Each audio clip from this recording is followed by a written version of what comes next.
എല്ലാവർക്കും കുഞ്ഞൂസ് ബൈ മലയാളത്തിലേക്ക് സ്വാഗതം. എല്ലാവരും സുഖമായിട്ടിരിക്കുന്നു, സന്തോഷമായിട്ടിരിക്കുന്നു, സേഫ് ആയിട്ടിരിക്കുന്നു, വിചാരിക്കുന്നു. സേഫ് ആയിട്ട് തന്നെ ഇരിക്കുക കേട്ടോ.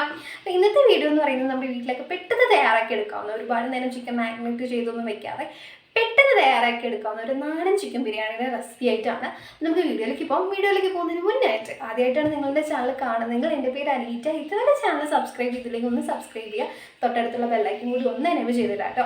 അപ്പോൾ നമുക്ക് വീഡിയോയിലേക്ക് പോകാം. ബിരിയാണി ഉണ്ടാക്കാൻ വേണ്ടിയിട്ടൊരു പാത്രം അടുപ്പിൽ വെച്ചിട്ടുണ്ട്. ഞാനിവിടെ ഉരുളിയിലാണ് ഉണ്ടാക്കുന്നത് കേട്ടോ. ഉരുളി ഒന്ന് ചൂടായി വരുമ്പോൾ 3 സ്പൂൺ നെയ്യ് ഒഴിച്ചു കൊടുക്കാം. 3 സ്പൂൺ ഓയിലും ഇതിൻ്റെ കൂടെ ഒഴിച്ചു കൊടുക്കുന്നുണ്ട്. നിങ്ങൾക്ക് വേണമെങ്കിൽ ഫുള്ളായിട്ട് നെയ്യ് തന്നെ എടുക്കാം കേട്ടോ. അപ്പോൾ ഇതൊന്ന് ചൂടായി വന്നിട്ടുണ്ട്. ഇതിലേക്ക് 4 വലിയ സൈസ് ഉള്ളി കനം കുറച്ച് നീളത്തിലരിഞ്ഞത് ഇട്ട് കൊടുക്കാം. ഇത് നന്നായി വഴറ്റിയെടുക്കണം. അപ്പോൾ ഉള്ളി നന്നായിട്ട് വഴണ്ടി വന്നിട്ടുണ്ട്.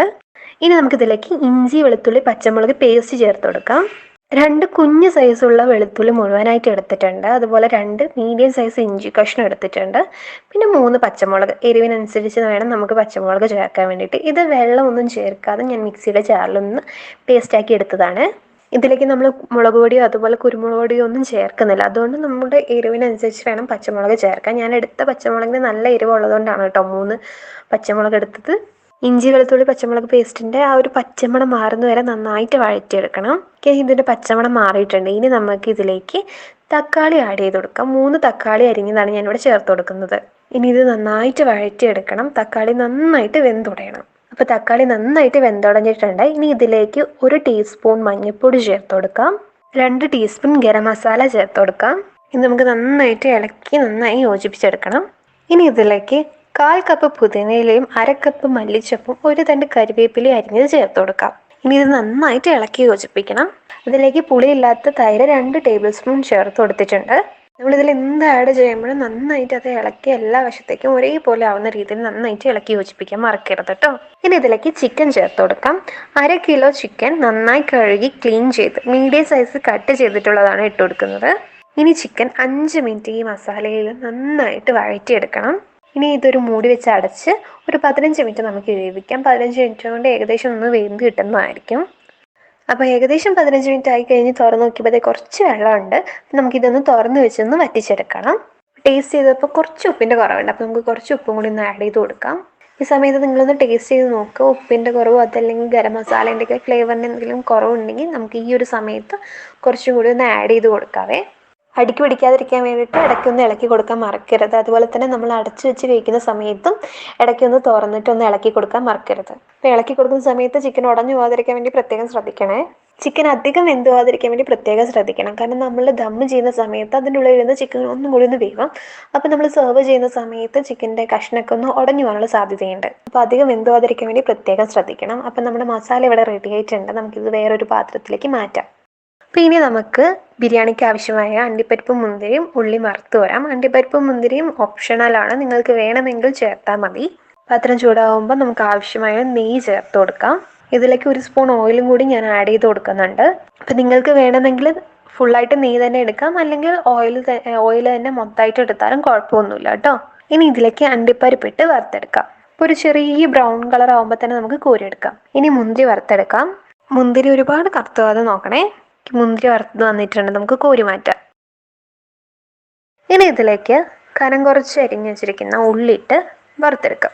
ഉള്ളിക്കൊരു ബ്രൗൺ കളർ കിട്ടാൻ വേണ്ടിയിട്ടും അതുപോലെ നല്ലൊരു ടേസ്റ്റിനും പിന്നെ നന്നായിട്ടൊന്ന് ക്രിസ്പി ആയിട്ടിരിക്കാനും വേണ്ടിയിട്ട് നമുക്കൊരു നുള്ളു പഞ്ചസാര ചേർത്ത് കൊടുക്കാം. ഇനി നന്നായിട്ടൊന്ന് ഇളക്കി കൊടുക്കാം. ഇപ്പോൾ ഉള്ളി നന്നായിട്ട് മുരിഞ്ഞ് വന്നിട്ടുണ്ട്. ഇനി നമുക്കിതൊന്ന് കോരി മാറ്റാം. ഈ ബാക്കി വന്ന നെയ്യിലേക്ക് 1 സ്പൂൺ നെയ്യും കൂടി നമുക്ക് ചേർത്ത് കൊടുക്കാം. നെയ്യ് ഒന്ന് ചൂടായി വന്നിട്ടുണ്ട്. നമുക്ക് ഇതിലേക്ക് ചോറിനാവശ്യമായ ഗരം മസാലകൾ ചേർത്ത് കൊടുക്കാം. 3 കഷ്ണം കറുവപ്പട്ട, 2 തക്കോലം, 6 ഗ്രാമ്പൂ, കുറച്ച് പെരുംജീരകം, 6 ഏലക്ക. നിങ്ങളുടെ കയ്യിൽ ബേ ലീഫ് ഉണ്ടെങ്കിൽ അത് ആഡ് ചെയ്യാം. ബേ ലീഫ് ഇടുമ്പോൾ കുറച്ചും കൂടി ടേസ്റ്റ് കിട്ടും. ഇതൊന്ന് പൊട്ടി വരുമ്പോൾ ഇതിലേക്ക് നമുക്ക് അരി ചേർത്ത് കൊടുക്കാം. ഞാനിവിടെ 4 കപ്പ് ജീരകശാല റൈസാണ് എടുത്തിരിക്കുന്നത്. അരി ഒന്ന് 15 മിനിറ്റ് ഒന്ന് കുതിർത്തിട്ട് വെള്ളം ഊറ്റി കളഞ്ഞെടുത്തതാണ് കേട്ടോ. ഈ അരി ഒന്ന് വറുത്തെടുക്കാം. അരി ഇങ്ങനെ വറുത്തുണ്ടാക്കുന്ന ചോറിന് പ്രത്യേകം ടേസ്റ്റാണ്. അതുമാത്രമല്ല ഈ ചോറിങ്ങനെ പരസ്പരം ഒട്ടിപ്പിടിക്കത്തില്ല, വെവ്വേറെയായിട്ട് കിടക്കും. അരി വറുത്ത് റെഡി ആയിട്ടുണ്ട് എന്ന് മനസ്സിലാക്കുന്നത് എങ്ങനെയാണെന്ന് വെച്ചാൽ ഒരു നല്ല സ്മെല്ല് വരും. അതുപോലെ നമ്മൾ ഈ അരി ഇറക്കുന്ന സമയത്ത് സൗണ്ടിലൊരു വ്യത്യാസം വരും. അപ്പം നമ്മുടെ അരി വറുത്ത് പാകമായിട്ടുണ്ടെന്ന് മനസ്സിലാക്കാം. ഇനി ഇതിലേക്ക് നമുക്ക് വെള്ളം ആഡ് ചെയ്യാം. നന്നായി തിളപ്പിച്ച വെള്ളമാണ് ഇതിലേക്ക് ചേർത്ത് കൊടുക്കുന്നത്. 4 കപ്പ് അരിക്ക് 6 കപ്പ് വെള്ളമാണ് ചേർത്ത് കൊടുക്കുന്നത്. നന്നായിട്ടൊന്ന് ഇളക്കി കൊടുക്കുക. ഇളക്കി കൊടുക്കുന്ന സമയത്ത് അരി പൊട്ടിപ്പോവാതെ നോക്കണം കേട്ടോ. ചോറ് പരസ്പരം ഒട്ടിപ്പിടിക്കാതിരിക്കാൻ വേണ്ടിയിട്ട് നമുക്കൊരു പകുതി നാരങ്ങയുടെ ചെറുനാരങ്ങ പിഴിഞ്ഞ് ചേർത്ത് കൊടുക്കാം. കുരു വീഴാതെ പ്രത്യേകം ശ്രദ്ധിക്കണം. ഇനി ആവശ്യത്തിന് ഉപ്പ് ചേർത്ത് കൊടുക്കാം. ഒരു പൊടിക്ക് ഉപ്പ് കയറി നിൽക്കുന്ന രീതിയിൽ വേണം ഉപ്പ് ചേർക്കാൻ. എങ്കിലേ നമ്മൾ ചോറാവുന്ന സമയത്ത് പാകത്തിന് ഉപ്പ് ഉണ്ടാവുള്ളൂ. നന്നായി ഇളക്കി യോജിപ്പിച്ച് നമുക്കൊരു മൂടി വെച്ച് അടച്ചു വേവിക്കാം. നേരത്തെ തയ്യാറാക്കി മാറ്റി വെച്ചിരിക്കുന്ന മസാലയിലേക്ക് വറുത്ത് മാറ്റി വെച്ചിരിക്കുന്ന ഉള്ളിയിൽ നിന്ന് കുറച്ചെടുത്തിട്ട് നമുക്ക് ഇതിലേക്ക് ആഡ് ചെയ്ത് കൊടുക്കാം. ഇത് ഈ ഒരു മസാലയ്ക്ക് ഒരു പ്രത്യേക ടേസ്റ്റ് കൊടുക്കും കേട്ടോ. ഇനി ഇത് നന്നായിട്ടൊന്ന് ഇളക്കി യോജിപ്പിക്കാം. ഇനി ദം ചെയ്തെടുക്കാം. ആദ്യം മസാലയുടെ പകുതി ഒരു ലെയറായിട്ട് ഇട്ട് കൊടുക്കാം. അതിൻ്റെ മുകളിലേക്ക് തയ്യാറാക്കി വെച്ചിരിക്കുന്ന ചോറിൻ്റെ പകുതി ഇട്ടുകൊടുത്തൊരു ലെയറാക്കാം.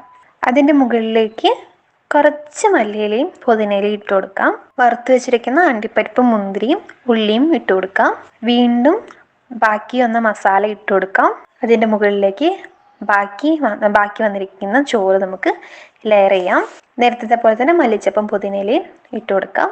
അതിൻ്റെ മുകളിലേക്ക് ഉള്ളിയും അണ്ടിപ്പരിപ്പും മുന്തിരി ഇട്ട് കൊടുക്കാം. ലാസ്റ്റ് മുകളിലേക്ക് കുറച്ച് നെയ്യ് ഒഴിച്ചു കൊടുക്കാം. ഇനി ഇത് മൂടി വെച്ച് ഒരു 10 മിനിറ്റ് ചെറിയ തീയിൽ വെച്ച് കൊടുക്കാം. എയർ പോവാത്ത രീതിയിലുള്ളൊരു മൂടി വെച്ച് വേണം മൂടി വെക്കാൻ വേണ്ടിയിട്ട്. അത് മാത്രമല്ല ഇതിൻ്റെ മേലെ കുറച്ച് കനൽ ഞാൻ ഇട്ട് കൊടുത്തിട്ടുണ്ട് കേട്ടോ. ഞാൻ മൈദ വെച്ച് സൈഡൊന്നും അടച്ചു കൊടുക്കുന്നില്ല. ഇങ്ങനെ മൂടി വെച്ചിട്ട് അതിൻ്റെ മേലെ കനലിട്ട് കൊടുക്കുന്നേ ഉള്ളൂ. അടുപ്പിൽ വെക്കുന്നവർ താഴെയും കനലായാൽ മാത്രം മതി. ഇപ്പം ഗ്യാസിലൊക്കെ വെക്കുന്നതാണെങ്കിൽ ഏറ്റവും ലോയിൽ വേണം ഇട്ട് കൊടുക്കാൻ വേണ്ടിയിട്ട്. 10 മിനിറ്റിന് ശേഷം അടുപ്പിൽ നിന്ന് വാങ്ങി വെക്കാം. അപ്പോൾ ഇതാ നാടൻ ചിക്കൻ ബിരിയാണി റെഡി ആയിട്ടുണ്ട്. ഇനി ഇത് നന്നായി മിക്സ് ചെയ്തിട്ട് നമുക്കിത് സെർവ് ചെയ്യാം. മിക്സ് ചെയ്യുന്ന സമയത്ത് ചോറും ചിക്കനും പൊടിഞ്ഞു പോവാതെ മിക്സ് ചെയ്യണേ.